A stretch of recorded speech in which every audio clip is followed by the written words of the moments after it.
wheels, short overhangs and dynamic roof arch give this new Audi A6 Avant e-tron concept a very sporty appearance. Looking at the front, it is immediately apparent that this concept is an electric-powered representative of the brand with the 4 rings. Characteristic feature is the large enclosed single-frame grille, which is bordered at the bottom by a deep air intakes for cooling the drivetrain, battery and brakes. Another cool feature that you notice are the lights. Digital matrix LED and digital OLED technology makes it possible to achieve maximum brightness and wide range of features even with a minimal surface area. The car is based on the PPE platform that is designed exclusively for the battery electric drive systems and can therefore take full advantage of all the benefits of this technology.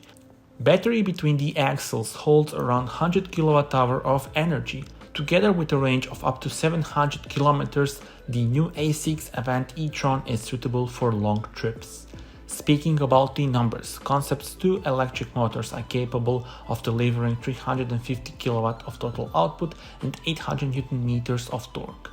This model shows us how the future series production A6 Avant electric vehicle should look like, and I'm really looking forward to that. Subscribe to the channel for more.